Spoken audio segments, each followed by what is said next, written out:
Supreme കോടതി പറയും മുൻപേ തന്നെ ശബരിമലയിൽ യുവതികളെ പ്രവേശിപ്പിക്കണം എന്നാവശ്യപ്പെട്ട സംഘടന ഏതാണ്?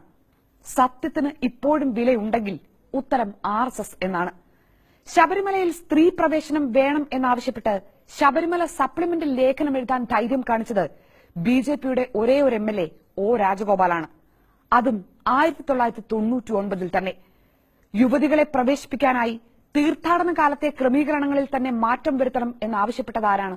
സത്യസന്ധമായ ഉത്തരം K. Surendran, BJP general secretary എന്നാണ്. സുപ്രീം കോടതി തന്നെ ഈ ആവശ്യം അംഗീകരിച്ച ശേഷം വിശ്വാസികൾക്കിടയിൽ ബോധവൽക്കരണം നടത്തി യുവതികളെ പ്രവേശിപ്പിക്കണം എന്നാവശ്യപ്പെട്ടതാരാണ്? അതിനും RSS എന്നാണ് ഉത്തരം. ഇപ്പോൾ ഇതേ RSS കേരളത്തോടും കേരളത്തിലെ വിശ്വാസികളോടും ചെയ്തുകൊണ്ടിരിക്കുന്നത് എന്താണ്? ഈ സത്യാനന്തര കാലത്ത് സത്യം പറയണമെന്ന് വാശി പിടിക്കുന്നത് പോലും കുറ്റകരമായേക്കും എന്നറിഞ്ഞു തന്നെ ഈ ചോദ്യോത്തരങ്ങൾ ആവർത്തിക്കാതിരിക്കാനാകില്ല. ഇനി അതുകൊണ്ട് ഒരു പ്രയോജനവും ഉണ്ടായേക്കില്ലെങ്കിലും വിശ്വാസികൾ കബളിപ്പിക്കപ്പെടാതിരിക്കാനെങ്കിലും സത്യം പറഞ്ഞുകൊണ്ടേയിരിക്കേണ്ടത് ചരിത്രപരമായ ഒരു ഉത്തരവാദിത്തമാണ്.